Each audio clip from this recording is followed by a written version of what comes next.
একটা হিন্দু লোক মারা গেল, তার বড় ছেলে দেখবেন মাথা ন্যাড়া করে, দেখেছেন? আর সাদা একটা থান গায়ে জড়ায়, সাদা একটা থান পরে, আর দেখবেন পাটের বস্তার মতো একটা কাপড় এইখানে গুঁজে নিয়ে বাজারে ঘোরে, দেখেছেন? দেখেছেন? এটা কেন? এদের ধর্মটা খুব ভালো, বৈশিষ্ট্যময় ধর্ম এদের। যদি বলছেন আপনি ভালো বলছেন, আপনাকে আমি প্রমাণ করব যদি ভালো না বলতে পারি, যে প্রমাণ করব আমি। এবার একটা কথা আপনাকে বলছি, আচ্ছা ইসলাম ধর্ম জানার ব্যাপারে যত পথ যত পদ্ধতি আছে, এই জলসা, সোশ্যাল মিডিয়া, কোরআন, হাদিস, বাংলা বই, বিভিন্ন লেখকদের লেখা, ইসলাম সম্পর্কে জানার যত ব্যবস্থাপনা আছে, আমার মনে হয় পৃথিবীর কোন ধর্ম এত নিখুঁত ভাবে জানার ব্যবস্থা নাই, নাই। এবার আপনাকে একটা কথা বলছি, খুব মন দিয়ে শুনবেন, আমি বক্তব্য শুরু করিনি, একটু পরে করবো, এখন জমি রেডি করছি। ঘটনা হচ্ছে এই,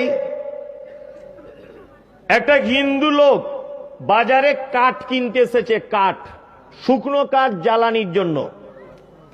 আপনি মুসলিম, আপনি বাজারে কাঠ বিক্রি করতে গেছেন, হিন্দু লোকটা আপনাকে জিজ্ঞাসা করছে, ভাই এই কাঠটা ক টাকা মন? আপনি বললেন 200 টাকা। তখন হিন্দু ভাইটা বলছে এটা 150 টাকাতে আসবে না, তা আপনি বললেন নিয়ে যান। টাকা পেমেন্ট হয়ে গেল, কাঠও নিজের মাথাতে তুলে নিল। যাবার সময় আপনাকে জিজ্ঞাসা করছে, ভাই আচ্ছা এটা কি গাছের কাঠ? তখন আপনি বললেন আমাদের বাড়িতে একটা বেল গাছ ছিল, ওই বেল গাছটা শুকিয়ে গিয়েছে, ওই বেল কাঠটা বাজারে বিক্রি করতে এসেছি জ্বালানি হিসাবে। জানা থাকলে উত্তর দেবেন।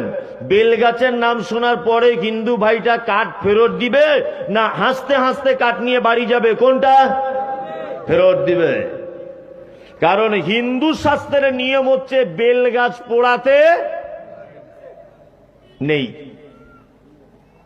কারণ বেল গাছের পাতা দিয়ে পূজার ডালি সাজানো হয়।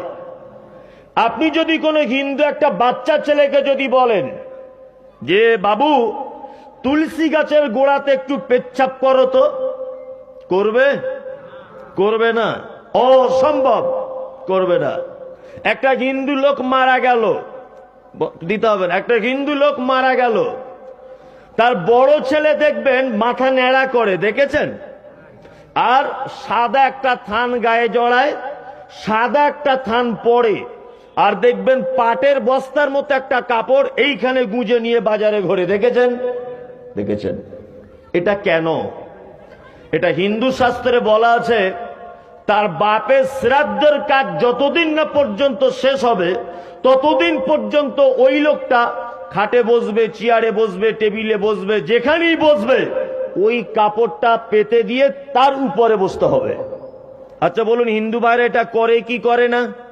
করে। এবার দেখুন হিন্দু শাস্ত্রের ভাইরা বলেন চিতার আগুন, ইলেকট্রিক চিতা হোক, কাঠের চিতা হোক, কয়লার চিতা হোক, যে কোনো চিতা হোক, 1 কোটি ডিগ্রি সেলসিয়াস যদি তার আগুনের তাপমাত্রা হয়, তারপরেও একটা মানুষের দেখে অঙ্গ আছে যেটা আগুন পোড়াতে পারে না, তার নাম কি? নাভি। ওইটাকে কি করে হিন্দু ভাইরা?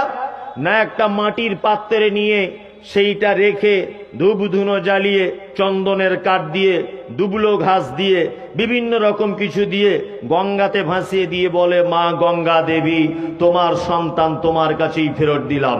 হিন্দু ভাইদের দাবি পৃথিবীতে যত রকমের মানুষের আবির্ভাব ঘটেছে সব গঙ্গা দেবীর সন্তান। এটা করে কি করে না? করে।